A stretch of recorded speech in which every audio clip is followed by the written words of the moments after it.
நிறைய பேர் கேக்குறாங்க, பிளட் கொலஸ்ட்ரால் நார்மலா தானே டாக்டர் இருக்கு, நான் சேஃப் தானே? இல்ல, அதுக்கு அந்த மாதிரி அர்த்தம் அல்ல. Recent guidelines on cholesterol and diabetes மேனேஜ்மெண்ட்ல என்ன சொல்றாங்கன்னா, பிளட் கொலஸ்ட்ரால் நமக்கு நார்மல் இருந்தா கூட பேஷண்ட்ஸ்க்கு ரத்த குழாய்கள்ல அடைப்புகள் இருக்கிறதுக்கு சான்சஸ் இருக்குன்னு சொல்றாங்க. நம்ம அரசாங்கமும் இத பத்தி யூகிச்சு ரீசெண்டா சிடி கரோனரி கால்சியம் ஸ்கோர்னு கொண்டு வந்திருக்காங்க. எஸ், இது ஒரு சிடி ஸ்கேனுங்க. இதுல நம்மளோட ரத்த குழாய், இருதயத்துக்கு சப்ளை பண்ண ரத்த குழாய்கள்ல ஏதாச்சும் அடைப்புகள் இருக்கான்னு துல்லியமா பார்க்கலாம். So next time blood checkup பண்ணிட்டு என்னோட கொலஸ்ட்ரால் நார்மலா இருக்குன்ட்டு எனக்கு கொலஸ்ட்ரால் மாத்திரை அவசியம் இல்லைன்னு நினைக்காதீங்க.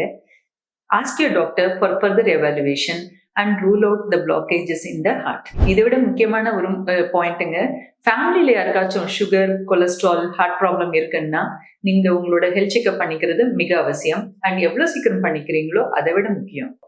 நிறைய ஃபேமிலி ஹிஸ்டரியில பேரண்ட்ஸ்க்கு சுகர், கொலஸ்ட்ரால், ஹார்ட் ப்ராப்ளம்லாம் 60-70 வயசுல வந்துச்சுன்னு சொல்றாங்க.